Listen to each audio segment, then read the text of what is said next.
spins a web any size. Catches thieves just like flies. Look out.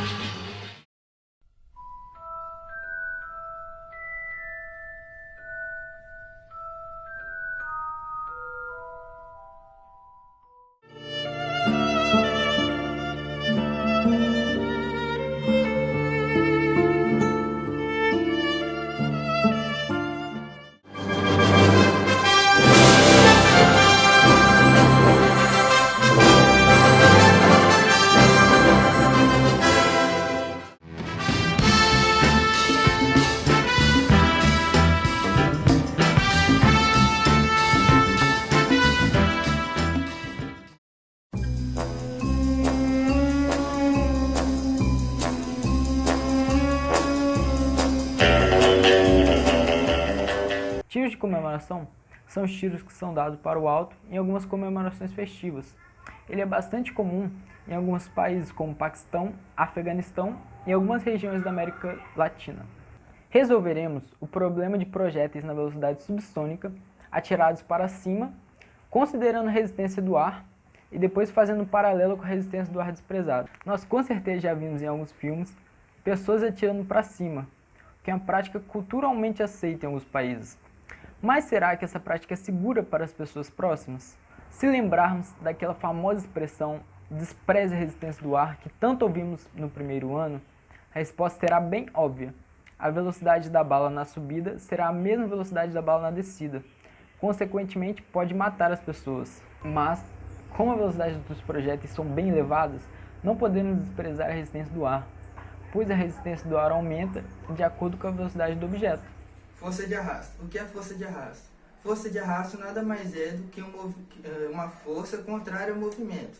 Em termos técnicos e aplicada à dinâmica dos fluidos, força de arrasto é uma força contrária ao objeto em um meio fluido, seja ele líquido ou gás. A força de arrasto é composta principalmente por forças de fricção e forças de pressão. A força de arrasto em um fluido se dá por essa seguinte equação, onde o V é a velocidade do objeto no fluido, a letra grega ρ é a densidade do fluido, o CD corresponde ao coeficiente de arrasto e a A significa a secção transversal do objeto. Como funciona a força de arrasto? Basicamente, como já foi dito anteriormente, ela é uma força contrária ao movimento e ela depende de 4 fatores: a área de secção transversal do corpo, a velocidade do objeto no fluido, o coeficiente de arrasto e o coeficiente da densidade do fluido. O coeficiente de arrasto ele pode variar de acordo com a velocidade, a temperatura e a pressão. O número de Mach é uma medida adimensional da velocidade e pode se dar de acordo com a seguinte forma: a velocidade relativa do objeto no fluido dividido pela velocidade relativa do som. Bom, o número de Mach, ou velocidade de Mach, nada mais é do que quantas vezes esse objeto conseguiu atingir a velocidade de um som nesse fluido, seja ele líquido ou gás. Bom, a velocidade do som padrão é de 340 metros por segundo. Mas essa velocidade nós só podemos chegar a essa velocidade admitindo que a temperatura está a 27 graus Celsius, ou 300 Kelvin, e a pressão está no nível do mar. Ou variando uma ou variando outra, o coeficiente de arrasto e o número de Mach também podem ser alterados. Para a gente conseguir estudar o movimento dos projéteis atirados para cima, na vertical, a gente vai ter que dividir esse movimento em 2 partes. A subida a gente vai chamar de vertical ascendente e a descida a gente vai chamar de vertical descendente. Nós vamos adotar a localização de onde o projétil sai do cano da arma, sendo como a origem y igual a 0, e esse instante em que o projétil sai do cano da arma como t igual a 0. Então, para começar, a segunda lei de Newton nos permite escrever dessa maneira.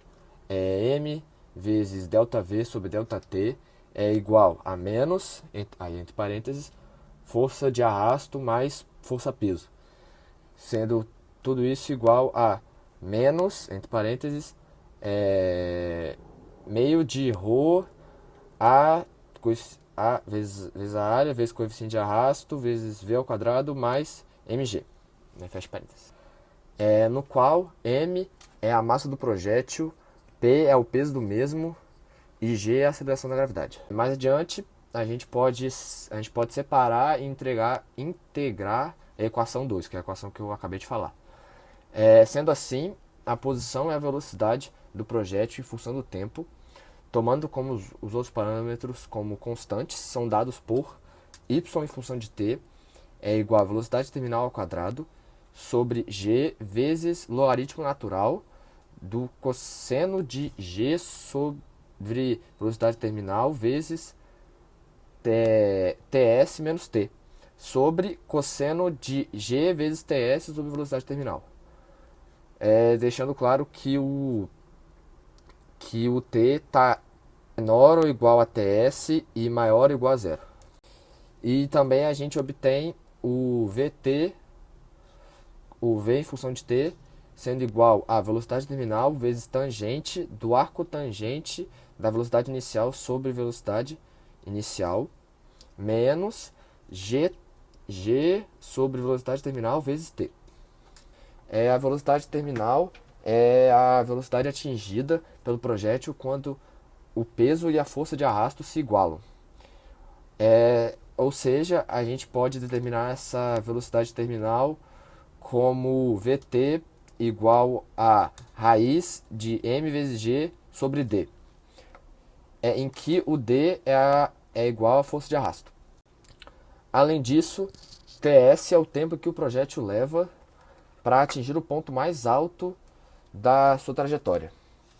Esse tempo pode ser obtido fazendo v em função de ts é igual a zero e substituindo isso na equação 4, que é a equação de v em função de t.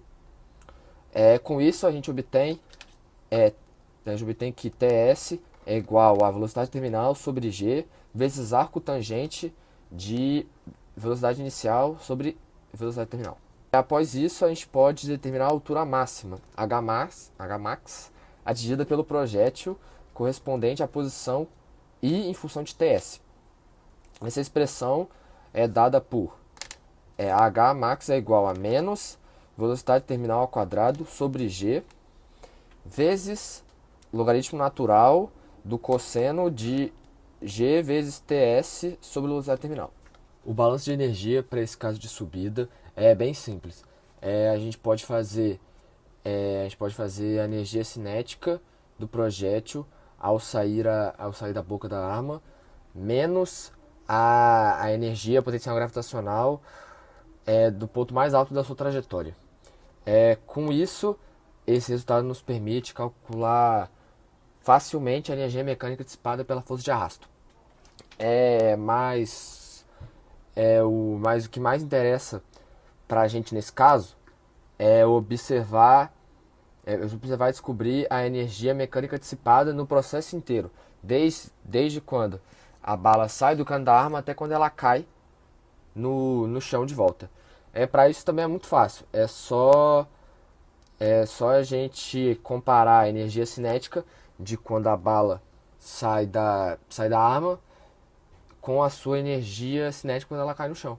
Aí com isso a gente descobre a energia mecânica dissipada no processo inteiro. Joãozinho, só que eu vou falar sobre a vertical descendente, que é quando o projétil cai.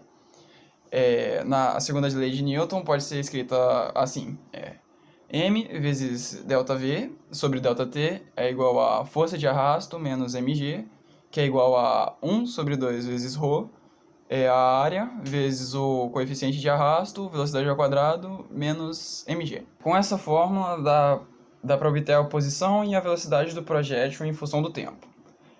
E fazendo a integração dessa fórmula, dá para se obter outras duas fórmulas, que é a seguinte.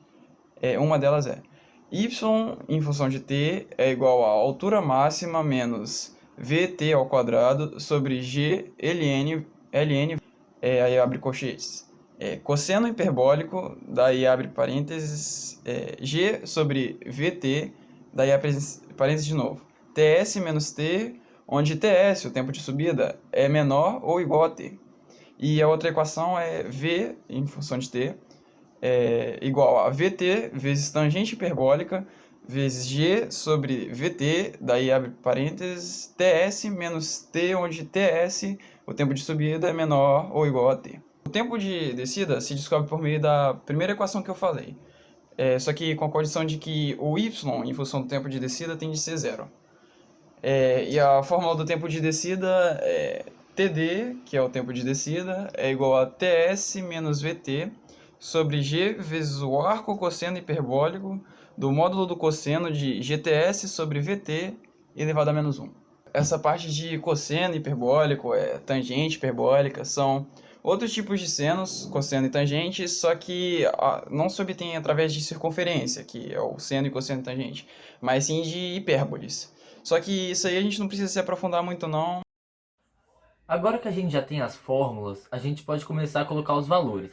Mas antes disso, vamos voltar para uma coisa que o Rafael falou lá no início, que se a gente desconsiderar a resistência do ar, o tempo de subida vai acabar sendo o mesmo tempo de descida. A gente chamou esse tempo de subida ou descida sem a resistência do ar de T0.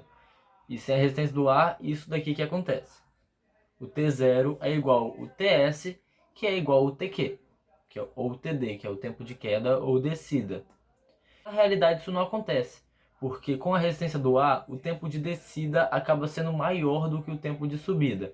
Por exemplo, num projétil de uma .22 long rifle, que o tempo de descida é 1,67 vezes maior do que o tempo de subida. É muito interessante a gente comparar os valores de tempo com e sem a resistência do ar, como a gente pode ver nessa tabela daqui.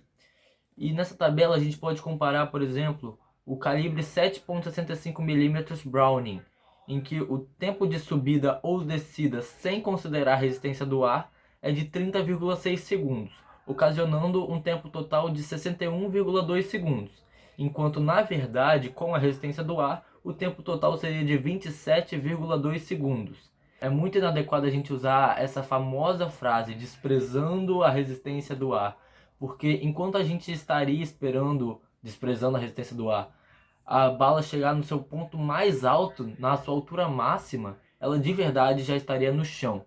Nessa tabela a gente também pode comparar os tempos de descida e subida com a resistência do ar. Aqui vocês podem ver que a média de comparação entre o tempo de descida e o tempo de subida é que o tempo de descida é mais ou menos 1,5, 1,45 vezes maior do que o tempo de subida. Agora, trocando a tabela, a gente pode mudar os valores. Em vez de comparar os tempos de subida e descida com e sem a resistência do ar, a gente vai comparar a altura máxima com e sem a resistência do ar. Como vocês podem ver, a altura máxima com a resistência do ar fica entre 3 e 7 vezes menor do que a altura máxima sem a resistência do ar. Por exemplo, no calibre .22 long rifle, em que sem a resistência do ar chega a 5,5 km a altura máxima, enquanto com a resistência do ar, o que acontece de verdade, ela não passa dos 800 metros. Novamente trocando de tabela, mas agora para uma tabela que compara a velocidade com e sem a resistência do ar, a gente pode perceber que a velocidade terminal VT não é alcançada. A velocidade de queda fica entre 91% e 98% da velocidade terminal VT. Essa tabela também nos mostra uma razão. A razão entre a diferença da energia inicial menos a energia final sobre a energia inicial, que isso nos resulta na porcentagem de energia dissipada comparada à energia inicial. E vocês podem ver nessa tabela que a energia dissipada fica entre 90% em média. Ou seja, somente entre 12% e 4% da energia inicial foi conservada. Esses outros 88% a 96% foram dissipados com as forças dissipativas. Vou falar um pouco sobre a letalidade dos projéteis atirados em queda livre. Então vamos lá. Observando a tabela 4, é intuitivo dizer que o projétil não causa muito dano ao nosso corpo. Isso porque a tabela 4 mostra que esses projéteis possuem velocidade final muito menor que a velocidade inicial, devido à resistência do ar. A tabela 4 também nos diz que a energia final do projétil pode chegar a ser até 4% da energia inicial desse projétil. Vamos lá. É beleza pensar isso, mas a gente ignora o simples fato de que o principal alvo de projéteis disparados em queda livre é a cabeça. E a cabeça é uma região extremamente vital do nosso corpo. Projéteis disparados frontalmente, isto é, de frente a uma pessoa, possui uma área de contato muito maior do que projéteis disparados em queda livre, disparados ao céu. Projéteis disparados ao céu podem ter uma área muito menor de acerto desses projéteis, porém possui uma área muito vital, que é a cabeça. Um estudo mostra que 118 pacientes vítimas de projéteis em queda livre, 77% dessas pessoas foram atingidas na cabeça, sendo que 32% dessas pessoas sofreram acidentes de forma vital. É curioso também dizermos que a velocidade de penetração da bala no corpo está situada entre 45 metros por segundo e 60 metros por segundo. Isto quer dizer que todas as balas analisadas são capazes de penetrar o nosso corpo. As balas que chegam aproximadamente perto de 60 metros por segundo são capazes de penetrar o crânio e fraturar ossos. Isso quer dizer que até mesmo as balas de pequeno calibre são capazes de causar danos letais ao nosso corpo. Nós determinamos as expressões para a posição y em função de t, a velocidade v em função de t, a altura máxima e o tempo de subida para quando a resistência do ar é considerada. Os resultados obtidos são interessantes para mostrar a diferença entre as situações em que a resistência do ar é considerada e a que a resistência do ar não é considerada. E essas expressões podem ser usadas, por exemplo, em sala de aula para mostrar até que ponto é razoável a aproximação que é feita quando a gente não usa a resistência do ar nos exercícios, por exemplo. A forma funcional consideravelmente mais complexa dessas expressões ilustra que mesmo que a gente saiba resolver essas expressões utilizando a resistência do ar, o preço matemático que se paga é mais alto. Portanto, nas situações que é razoável a gente utilizar essas expressões sem considerar a resistência do ar, a facilidade de obtenção de soluções e de análise dessas expressões justificam seu uso. Só que nesse nosso problema de atirar para o alto, é impossível a gente desprezar a resistência do ar, porque, por exemplo, para uma munição .22 long rifle, a energia dissipada e desprezando a resistência do ar é nula, com a resistência do ar é 96%. Só que mesmo com essa expressiva diferença de velocidade, essa expressiva diminuição de velocidade, a gente conseguiu concluir que a velocidade em que o projétil cai ainda põe em risco a vida das pessoas. Portanto, os nossos estudos eles justificam a Portaria Interministerial número 4.226, de 31 de dezembro de 2010, que proíbe os tiros de advertência pela Polícia Federal, pela Polícia Rodoviária Federal, pelo Departamento Penitenciário Nacional e pela Força Nacional de Segurança Pública, em razão da imprevisibilidade de seus efeitos.